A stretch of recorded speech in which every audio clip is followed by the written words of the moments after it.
Hey guys, my name is Mike Boyd, this is The Money Flare, and today I'm going to reveal what I think is the number one most important quality of any investor. The quality that anyone trying to make money in markets needs to develop if they want to see long-term success. And it's not a strong work ethic or discipline or an investing process and strategy. All of that is very important as well, but I think there's something much more important because it affects every other aspect of your investing career, and that is humility. And to help explain humility, I want to point to one of my favorite books on the topic called Ego is the Enemy by Ryan Holiday. I'd recommend anyone check it out if you haven't already.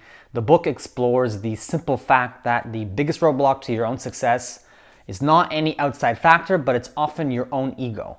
So anyone striving to achieve higher goals in life, whether they be career, personal, or spiritual goals, anyone with a drive in life to do great things is susceptible to their ego getting in the way. And by ego, I mean your sense of self-importance, your arrogance and narcissism and self-centered ambition. It's the drive to be better than others, make more money than others, all of that.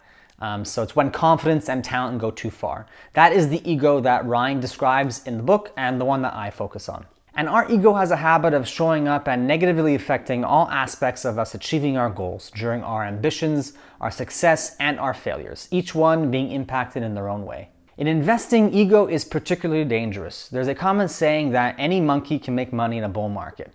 And that's actually been proven to be the case in a few examples where I think there were some studies done where monkeys ended up choosing stocks that did really, really well, right? So the point was that anyone who blindly chooses stocks at random in a bull market is likely to do well. And so these investors can often be blinded by their success and build a false sense of superiority. So as the gains keep building, the ego inflates alongside it, and soon enough it seems that you can never be wrong and you may start to take risks that you shouldn't be taking. After all, stocks always go up, as David Day Trader often says. All I've heard since I've been doing this is take profits. Market's going to crash. Market's going to crash.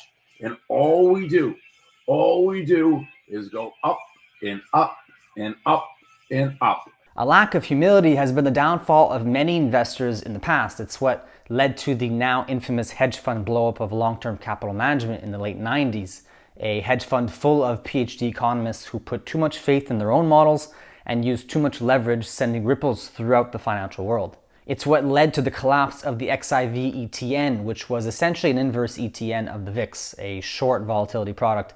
And even though the managers were repeatedly warned that the structuring of their product was inherently unstable, should there be a large spike in market volatility, they didn't really heed those warnings. And it had phenomenal performance up until the beginning of 2018 or so, when it quickly went to zero. A lack of humility is what led James Cordier of OptionSellers.com to lose all of his clients' money and then some, making very negatively convex options trades, betting against the volatility in natural gas, so selling natural gas volatility, something that anyone vaguely familiar with options knows not to do. It's what led to Bill Hwang's fantastic collapse earlier this year, and it's why some gold bugs calling for $10,000 gold are looking pretty silly right now. All these people could have used just a little more humility to keep their egos in check and prevent themselves from wiping out. One of the most tragic examples of ego clouding an investor's judgment is the story of Jesse Livermore, who was a stock trader in the early 1900s.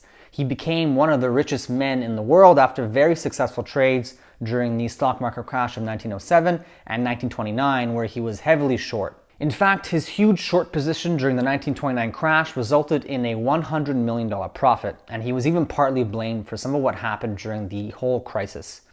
So to say the least, Jesse Livermore had perfected a particular trading strategy, and he was very successful at it. But after the Great Depression, his performance started to go down, and rather than adapt his strategy to a changing market and admit that something wasn't really working, reduce risk, anything to get him out of his rut, Jesse continued to lose money, trade after trade, and he eventually lost all of his money. He later committed suicide in 1940 at the age of 63, and in his suicide note to his wife, he mentions being tired of fighting and that he was a failure. It's a tragic story, but I think it's one of the best examples of how humility is, in my opinion, the most important quality you can have as an investor. So always try to understand how you could be wrong and how you may be seeing things incorrectly. Understand the limits of your knowledge, constantly question yourself and your beliefs, admit when you're wrong, and adapt your strategy when the market trends go against you. All of the examples I gave earlier were examples of investors having a false sense of confidence in their own abilities, which led them to take on excessive amounts of risk that wiped them out eventually. And so humility stops that from happening and allows you to fight another day and learn from losses rather than have them be the end of you. And ironically, being an investor is one of the best ways to develop humility, particularly if you're an active investor like me who designs their own portfolio rather than just buying the S&P 500. When you're in the market for long enough, you get exposed to so many humbling experiences. One moment, you may feel like you're a genius and things are going your way, and the next moment, the market mercilessly beats you to a pulp when you least expect it, taking away all the feelings of elation that you might have felt before. Spend enough time in markets and you'll come to realize just how little you truly understand and how wrong you often are, and what you thought was the root of your success was just an illusion, and you were most likely just swept up in a bull market or a bubble. It happens to the best and smartest of us. Even Sir Isaac Newton, arguably the smartest human who ever lived, even he got caught up in a market frenzy hundreds of years ago with the South Sea bubble, leading him to say those now famous words, "I can calculate the motion of heavenly bodies, but not the madness of people." And in today's market environment, staying humble is so important. I see so many people talking about stocks as if there's no scenario where they don't go up 10 years from now. Many people like to say, forget the short-term volatility and just hold stocks for the long term. They look at Apple and Facebook and Microsoft, Tesla, and they use them as the template for how time in the market is always better than timing the market. And I have to always remind people that the market went sideways between 1965 and 1980. So for 15 years, there was a bunch of volatility and no strong uptrend in the market. There was also high inflation during that time, so the real return of the market was actually negative. Same thing for the period between 1998 and 2012, 14 years of sideways price action.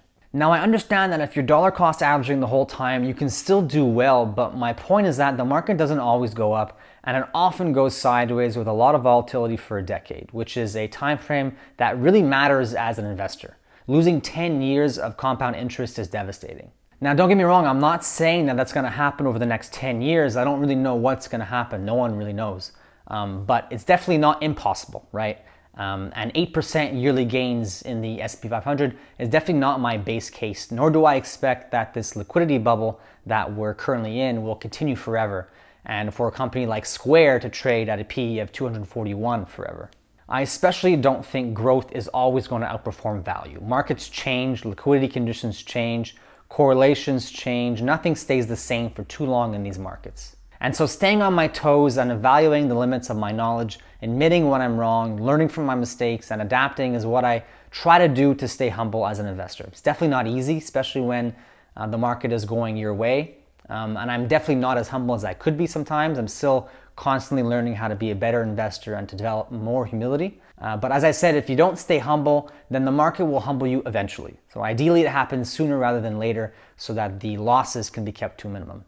So to finish off, as Ryan Holiday says in Ego is the Enemy, we should aim to be humble in our aspirations, gracious in our success, and resilient in our failures. And so humility is the antithesis of ego, and it's the true source of confidence. One of my favorite lines in the book is that ego is stolen while confidence is earned. And so that's why I think humility is the number one quality of any investor. It gives you the capacity to be patient, make better decisions, and have the confidence to bet big when opportunities arrive. It also keeps you growing and learning from your mistakes, improving your craft, adapting to the market when trends change, and never being blinded by narrow thinking, or at least keeping those moments to a minimum. I truly believe it's the key to long-term success in investing.